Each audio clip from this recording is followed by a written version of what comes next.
In our model for the strategic sales organization, we place value at its core or the heart of the organization, the ability to understand, identify, articulate, and deliver value to customers and your own organization.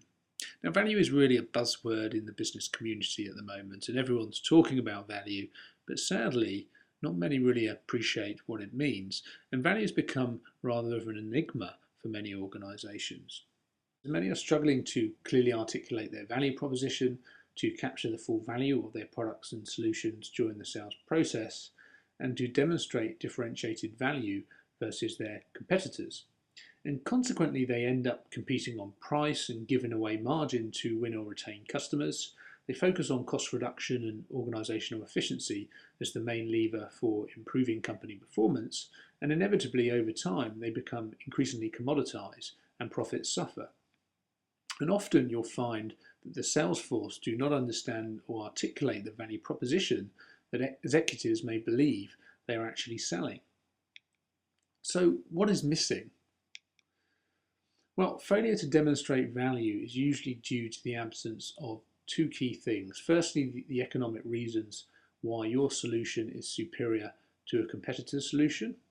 And secondly, supporting evidence to back up these reasons in the form of hard data information and customers' testimonials, etc. And the common causes for this failure include, firstly, a lack of understanding of value as a concept and value creation, also insufficient understanding of your customers, your competitors, and market change, what we refer to as a low sales IQ, and thirdly, an organizational culture that does not promote a value-based approach. So what is value? Well, the first thing to remember about value is that you don't define value, your customer does. Value is subjective and it lives in the buyer's mind. It's not what you think it to be, but only what a customer perceives it to be. It's also dynamic, so the perception of value may change with experience, or as a business strategy changes, or competitor offerings reframe the customer's perception.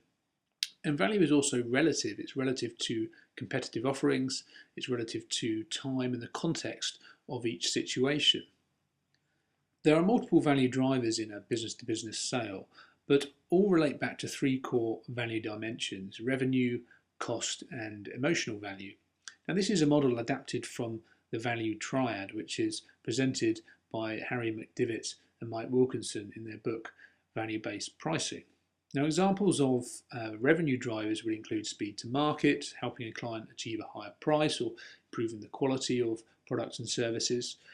Cost drivers may include cheaper materials, helping a client remove the need for labour, reducing inventory or improving process efficiency. And emotional drivers include things such as peace of mind, helping a client solve a frustrating problem, the aesthetics or the brand involved in the purchase, and also the relationship involved in the sales process. Now, this is much harder to put a costed value on the emotional aspects, but they are something which should be considered. So why is value so important? Well, value puts the customer at the heart of the organisation and drives a deeper understanding and focus on identifying real customer needs. It also removes the sales blinkers and focuses on understanding competitors and developing a more realistic view on how your solutions are perceived by customers.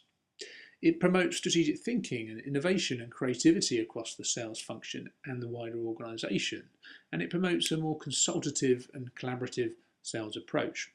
It also helps you avoid the commodity trap and move the conversation away from price towards value, and a continuous focus on value supports the path to differentiation and ultimately to sustainable growth.